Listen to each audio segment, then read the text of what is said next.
Hey everybody, welcome to the Elder Scrolls Daggerfall. I've decided to go with this just because I think it'll be a bit easier than Arena. Well, by easier, I mean easier for video purposes, because it's just the way Arena's designed.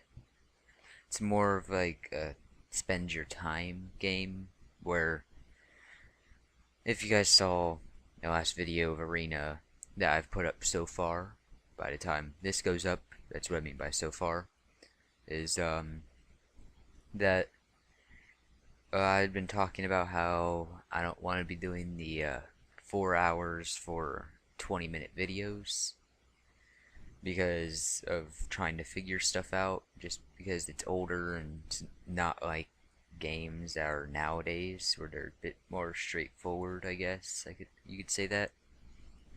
But I've decided to try Daggerfall out. It says there's programmable keys, so you shouldn't have to use the arrow keys very often, if at all ever. And I believe I still have to move the mouse when hitting, so it's not going to be fun, but we'll see. I want to get at least more episodes in on this one before I move on to Morrowind, so try to get much further. Let's start a new game. Oh, I didn't realize we select a Providence. Okay. Let's do Valenwood. Okay, I didn't expect that. It was actually loud. I was about to turn down the volume on my computer, and it stopped. Wood elves hail from the Providence of Valenwood. You are part of a tall, fair-skinned people known to be extremely agile and quick. Wood elves have a natural affinity for the bow and arrow, and all members of their race have some ability with that weapon. There are well-known wood elves in most every class. I don't know, that wasn't proper English, but okay. Actually, I don't think it was. Might have been. But the arts of thievery are their particular fort. Is your character to be a wood elf? Yes. I'll be male. Would you like to choose a class from a list of possible classes to play? You can also create your own custom character class by choosing this option. Generate your character class by answering questions to determine the class most compatible with you. Let's do the second one because I haven't actually seen that before. While throwing a ball to you, your friend breaks a window on his house. Your father rushes out and demands to know who broke the window. You know that your friend's father is a strict disciplinarian and will punish your friend severely if he takes the blame. You, on the other hand, not being his son, could get away virtually unscathed. Do I what? Oh, I didn't realize I just clicked this. It goes down. A, raise your hand and take the blame before your friend can answer. Remain silent and not get involved. Point at your friend knowing that anything else would probably delay the inevitable and make things just that much worse for him. I'll just go with A. Okay, again, I didn't expect that sound. Hopefully it's just loading the things. I can see my computer's still running just fine, just my mouse stopped.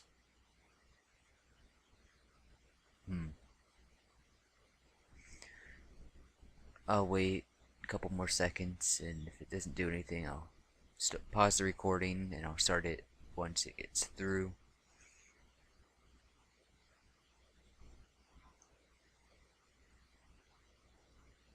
Okay guys, I'm just gonna cut out and I'll be right back once it's ready. Be right back. Okay guys, back. As soon as I hit the number lock, that's when like this wave went across the screen and then this guy appeared. I don't know if you guys saw that or not, the little like blue thing is just because I had it recording, so it was delaying it. I don't know.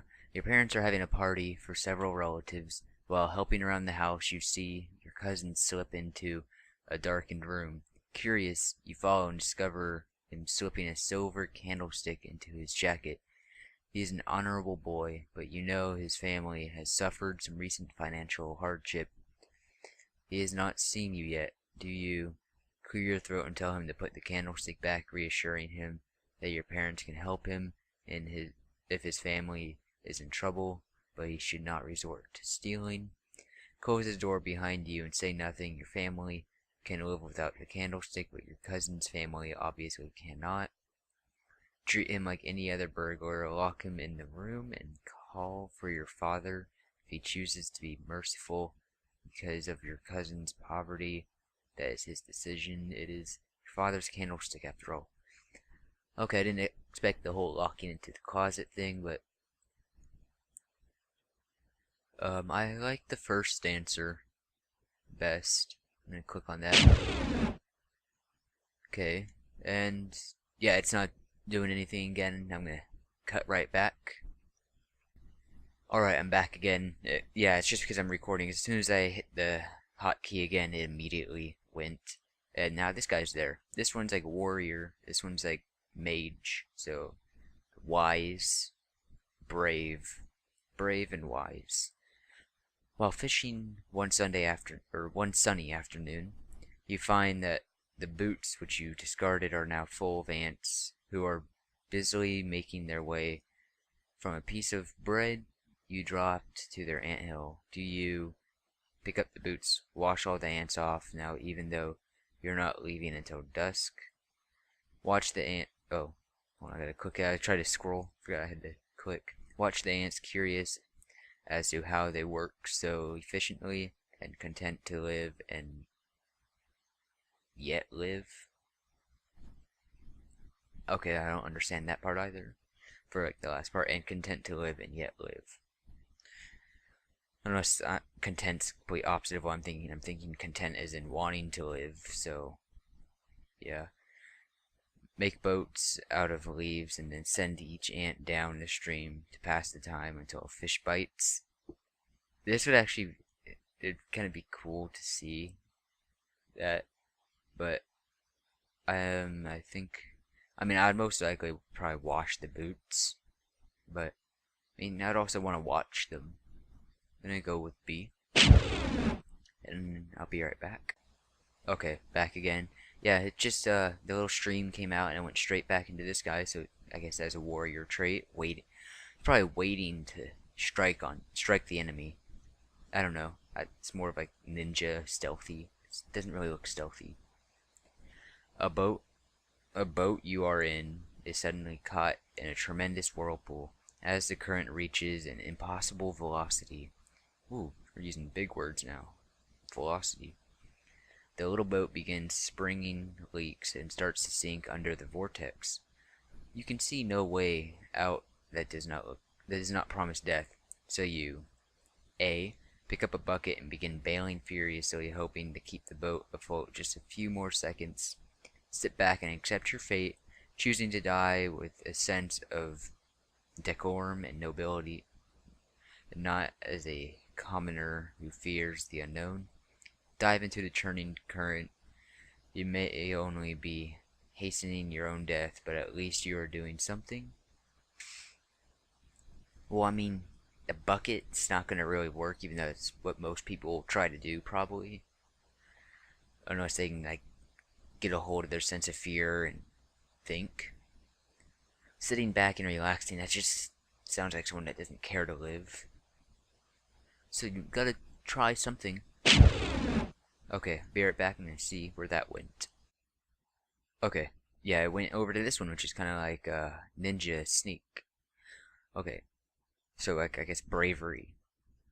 No, because I thought this was bravery. Maybe this is just stupidity, or lack of fear. I don't know. Or maybe another form of bravery where you'll do what you know probably will kill you, yet you still gotta try because it's your only chance of survival. Your mother asks you to help fix the stove. While you are working, a very hot pipe slips its moorings and falls toward her. Do you push your mother out of the way? Grab the hot pipe and try and push it away. Position yourself between the pipe and your mother. Well, Hmm. Grab the hot pipe and try to push it away. Wait, what kind of pipe? Is it like slips its mooring? So an old like kind of stove furnace. It's gonna be one of those giant metal pipes. It's probably about circumference of 12 or 8 to 12 inches, I'm guessing, and that like breaks out of its shackle or bearing or moorings and starts to fall towards her. I'm guessing that's what it is, and it's like burning hot. Okay, so grab the pipe and try to push away. That thing's gonna be heavy, so you might not be able to push it away. Positioning yourself in front of the pipe, that's gonna hit you and cause you to fall into your mother, which is gonna probably burn you both or kill you both. Or if you push her out of the way, then there's a good chance that both of you will live. I'm gonna go with A. I'll be right back again. Okay, yeah, apparently that was the wise decision. Thank you, brain, because it went straight to this guy, so I'm guessing it's wise. Your father sends you on a task which you loathe, cleaning the stables. On the way there, pitchfork in your hand, you run into your friend from the homestead near your own. He offers to do it for you in return for a future favor of his choosing. Do you decline his offer knowing that your father expects you to do the work and it is better not to be in debt?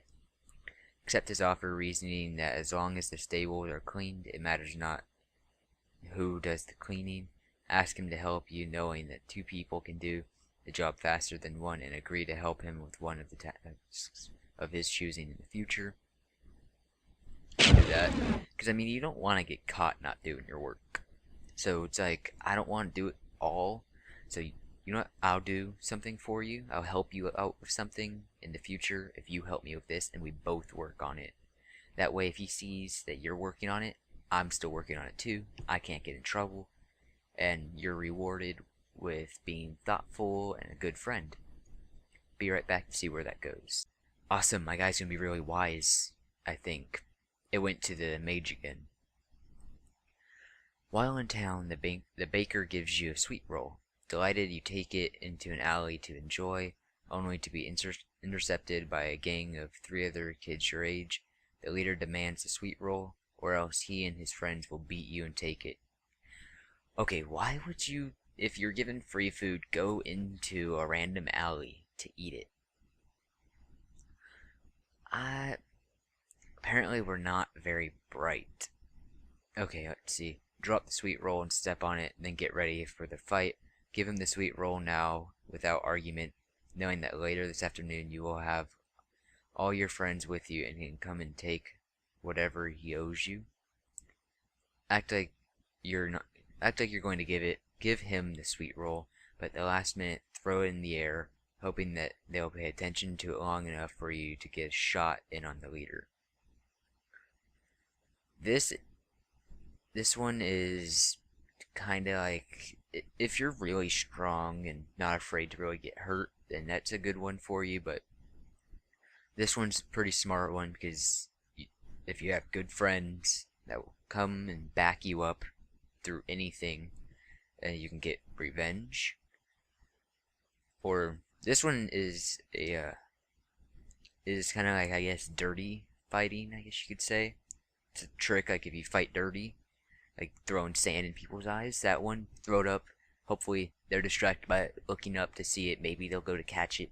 You get a blow off one of them, and while he's stunned, you get a blow off another person and another person, and you just keep hitting them. And it's dirty fighting. I'm gonna go with that. I'll be right back again.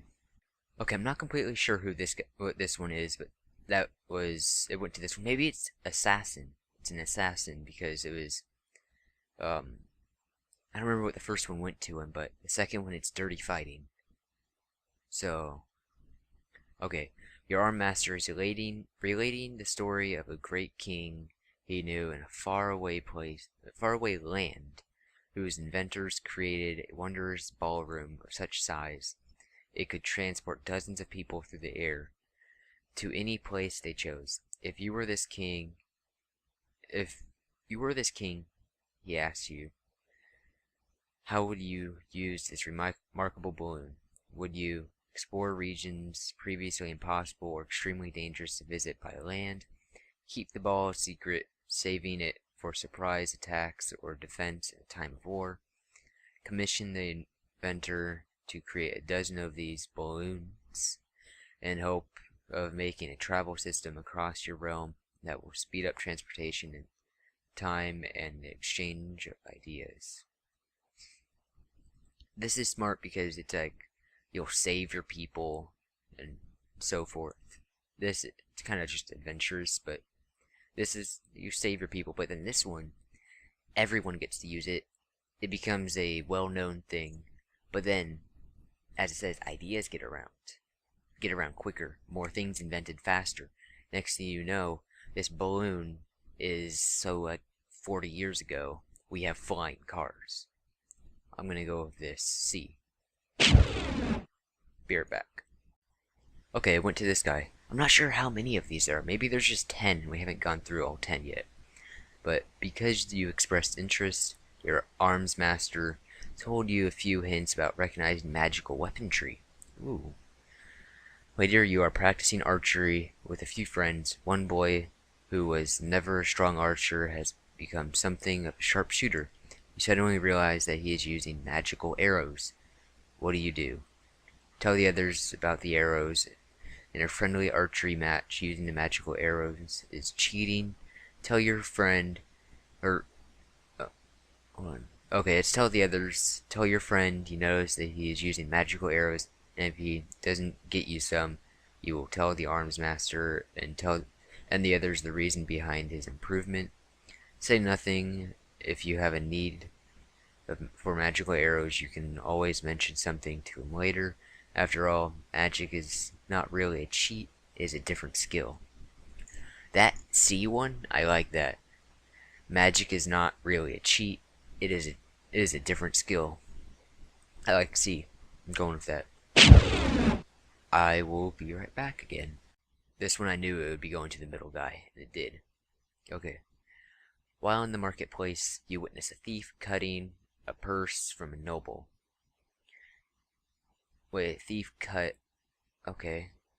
Okay, so he's like running by and he's slicing it off of like the straps. He's cutting it and then grabbing it and running. That's kind of what I'm picturing.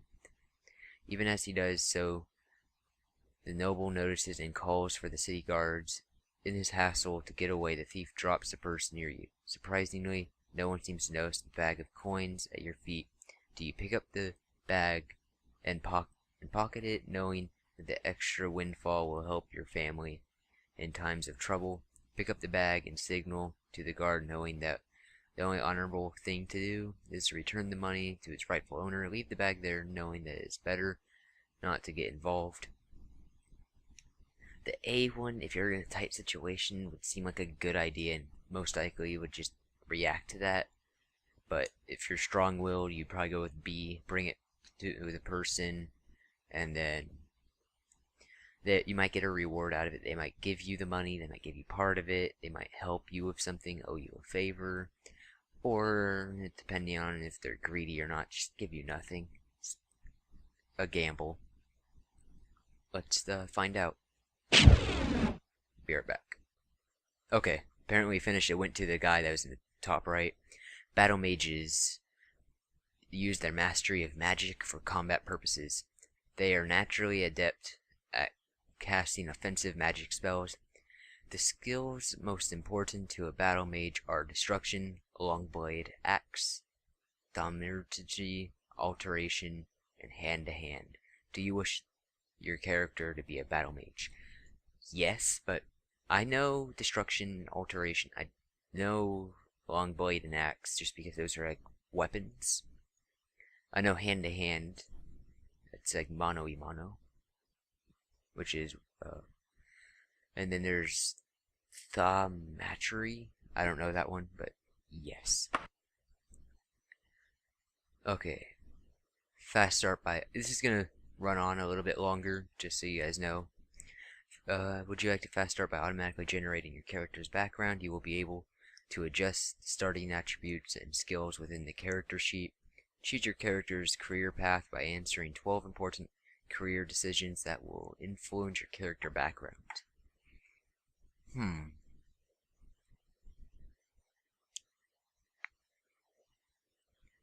I think I'm gonna go with the question thing, but I'm gonna do that off camera just because one, my voice is hurting, and two, this whole episode was just answering questions, and I don't want to do that for a full another episode. So I'll see you all after the questions for next episode. See ya.